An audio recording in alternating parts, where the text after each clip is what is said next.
Hello everyone, welcome to our YouTube channel keep it simple. आज के video में हम डिस्कस करेंगे कल हुए इंडियन टीम के T20 वर्ल्ड कप के सिलेक्शन के बारे में। MS धोनी, द मैजिशियन, और उसके अलावा ये भी बात करेंगे कि शार्दुल और दीपक चहर क्यों मिस कर गए। बस चलिए आगे बढ़ते हैं। तो मेरे हिसाब से जो फर्स्ट मैच की प्लेइंग 11 है वो ये हो सकती है कि राहुल और रोहित ओपन करें, Virat and Rishabh, Hardik and Surya, then Jadeja, Ashwin, Bhuvneshwar Kumar, और चाहर या चक्रवर्ती में से कोई एक, और बुमराह। तो हम एनालाइज करने की कोशिश करेंगे कि क्यों शार्दुल ठाकुर और दीपक चाहर को नहीं लिया गया, या चहल क्यों मिस कर गए। तो हम जानने की एनालाइज करने की कोशिश करेंगे इस टीम सिलेक्शन को। तो पिच कंडीशन जो दुबई में होंगी या उस टाइम पे यूएई में होंगी, उसकी वजह से इंडिया की टीम ये मान रही है कि उनको सिर्फ दो फास्ट बॉलर खिलाएंगे और तीन उनके फ्रंटलाइन स्पिनर होंगे, और अगर तीसरे फास्ट बॉलर की जरूरत हुई तो वो हार्दिक कमी पूरी करेंगे थोड़ा सा ओवर डाल के। और उसके अलावा हार्दिक को इस टीम में एज ए बैट्समैन सेलेक्ट किया गया है who can ball A bit, लेकिन अगर वो उनकी जो बॉलिंग है उसको सिक्स्थ ऑप्शन ही माना जा रहा है। तो अगर हार्दिक को इंजरी होती है या उनका फॉर्म खराब होता है, तो मेरे हिसाब से टीम ये मान के चल रही है कि उनको एक प्योर बैट्समैन ही रिप्लेस करेगा, और उस केस में टीम 5 फ्रंटलाइन बॉलर के साथ जाएगी विदाउट सिक्स्थ ऑप्शन। और इसलिए दीपक चहर और शार्दुल ठाकुर को नहीं लिया गया है, क्योंकि वो हार्दिक पांड्या के जो पोटेंशियल रिप्लेसमेंट हो सकते थे। अगर हार्दिक पांड्या नंबर 7 के लिए सिलेक्ट होते तो शायद दीपक चहर और शार्दुल ठाकुर उनको रिप्लेस कर सकते थे, बट नंबर 6 पे ना तो दीपक चहर ना शार्दुल ठाकुर उनको रिप्लेस कर सकते हैं। और दूसरा इससे ये निष्कर्ष निकलता है कि जडेजा भी अभी टीम कंफर्टेबल नहीं है उनको टॉप 6 में मानने के लिए। जडेजा को टीम अभी भी नंबर 7 मानती है। तो अगर हार्दिक पांड्या नहीं खेल पाते हैं किसी रीजन से, तो वो प्योरली ईशांत किशन को टीम में फिट इन करेंगे और 6 बैट्समैन और 5 बॉलर के साथ जाएंगे।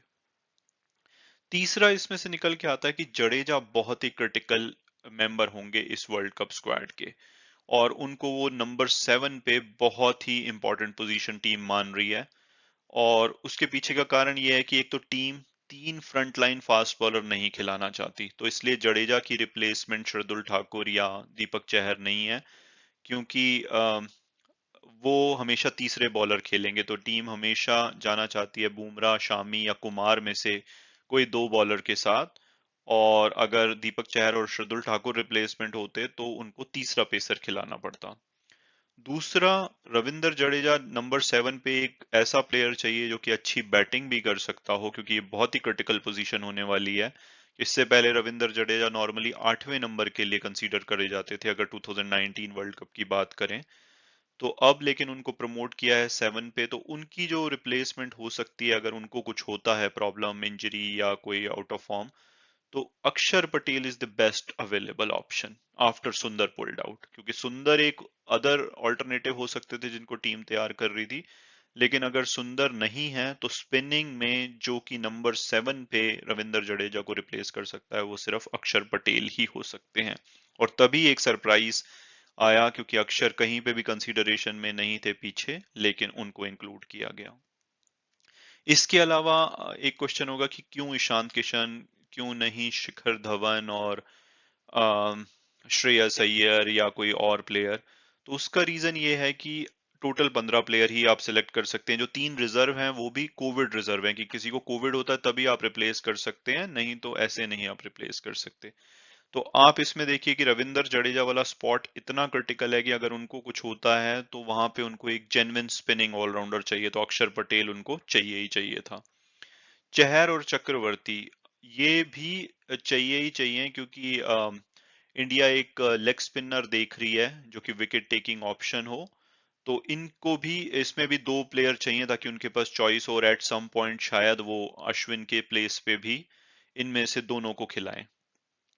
तो वो भी जरूरी था। और पेसर में सिर्फ 3 ही लोग सेलेक्ट किए हैं जिसमें से 2 खेलेंगे, तो शामी मोस्ट प्रोबेबली बुमराह को रिप्लेस कर सकते हैं अगर कोई इंजरी होती है या रेस्ट दिया जाता है, या वो भुवनेश्वर कुमार को। तो ये 3 तो पक्का चाहिए ही चाहिए थे। तो उसके बाद बच जाता था बैट्समैन के लिए एक ही स्लॉट, तो वो अगर शिखर धवन या श्रेयस अय्यर को जाता तो वो एक बहुत ही लिमिटेड होता कि शिखर धवन खाली ओपन कर सकते थे और श्रेयस अय्यर सिर्फ मिडिल ऑर्डर को देख सकते थे। ईशान किशन के फेवर में गया है कि वो एक तो बैकअप कीपर है, क्योंकि केएल राहुल अगर ओपनिंग करते हैं तो उनको टीम मेरे ख्याल से बैकअप कीपर इतना नहीं मान रही है, तो वो ऋषभ पंत को रिप्लेस कर सकते हैं अगर कुछ होता है।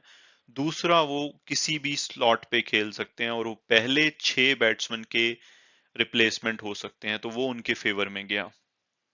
दूसरा, एक और जो इससे निकल के आ रहा है कि लेग स्पिनर की भूमिका बहुत ही इंपॉर्टेंट होने वाली है इस वर्ल्ड कप में, क्योंकि पिछली बार जब अश्विन और जडेजा एक साथ खेले थे फिंगर स्पिनर, तो वो ज्यादा सक्सेसफुल नहीं हुए थे चैंपियंस ट्रॉफी के फाइनल में, और उसके बाद ही टीम चहल और कुलदीप के पास गई थी। लेकिन अब क्योंकि 3 स्पिनर खेलेंगे, तो रविंद्र जडेजा और अश्विन मेरे ख्याल से रन रोकने के लिए और डिपेंडिंग अपॉन कि शायद वो विकेट हेल्प करे तो विकेट लें, लेकिन सारी रिस्पॉन्सिबिलिटी मेनली चहर और चक्रवर्ती के ऊपर रहेगी बीच में विकेट गिराने की। और हो सकता है कि एट सम पॉइंट आप देखें कि अश्विन की जगह पे दोनों ही खेलते हुए आपको दिखें, तो लेग स्पिनर का रोल बहुत इंपॉर्टेंट होने वाला है।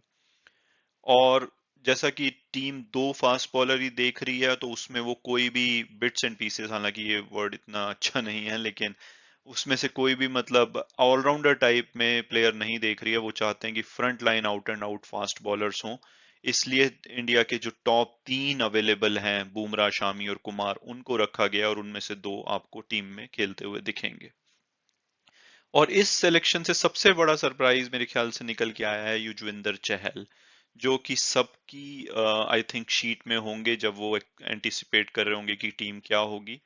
और उसका रीजन यही है कि शायद चहल पीछे से इतने कंसिस्टेंट नहीं रहे, बीच बीच में उन्होंने कुछ अच्छी परफॉर्मेंस दी है, लेकिन टीम शायद मान के चल रही थी कि यहाँ पे वो एक नया चेहरा लेके आना चाहते हैं, क्योंकि लेग स्पिनर का रोल बहुत ही क्रिटिकल होने वाला है। तो वो एक सरप्राइज पैकेज रखना चाहते हैं, तो चहर और चक्रवर्ती को ज्यादा देखा नहीं गया है टीम के द्वारा। और स्पिनिंग कंडीशन में आई थिंक ये यही कारण हो सकता है चहल को आउट बाहर रखने का।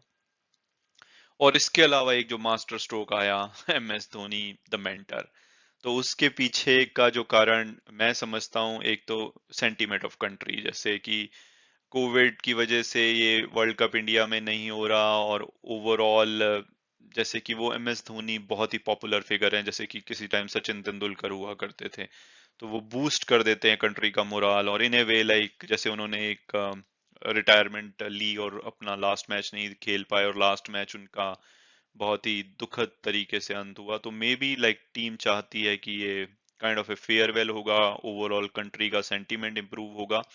इसके अलावा वो इकलौते शायद प्लेयर होंगे जो कि कैप्टन, वाइस कैप्टन, प्लेयर्स और कोच इक्वली रिस्पेक्ट करते हैं उनको, और वो भी बहुत ही अच्छा बैलेंस बना के रखते हैं कि कहाँ पे उनको भी घुसना चाहिए या अपना सजेशन देना चाहिए और कहाँ उनको अवॉइड करना चाहिए।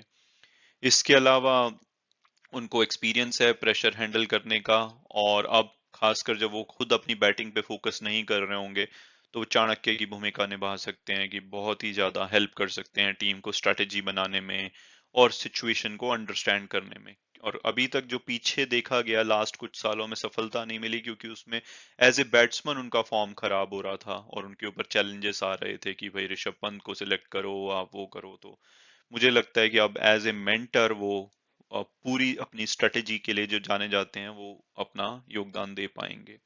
और आखिरी रीजन मुझे ये लगता है कि जैसे विराट कोहली एक आईसीसी ट्रॉफी मिस कर रहे हैं, कोई बड़ा टूर्नामेंट नहीं जीते हैं अपनी कैप्टनसी में, और इसके अलावा इंडिया भी 2013 के बाद कोई भी आईसीसी ट्रॉफी नहीं जीता है, तो ये बहुत ही क्रिटिकल साल होने वाला है। अगर इधर भी कुछ प्रॉब्लम हुई तो शायद विराट कोहली की कैप्टनसी पे क्वेश्चन आ सकते हैं। तो मेरे ख्याल से वो कोई भी चांस नहीं लेना चाह रहे, और यहाँ पे वो बेस्ट पॉसिबल स्क्वाड के साथ जाना चाह रहे हैं। तो आई थिंक वो भी एक रीजन है कि एम एस धोनी का वो एक्सपीरियंस, वो उनका मिदास टच शायद उनको ले आया है टीम में एज ए मेंटर। तो एक छोटा सा एनालिसिस था सिलेक्शन के ऊपर और M S Dhoni the mentor के ऊपर। तो थैंक्स सो मच फॉर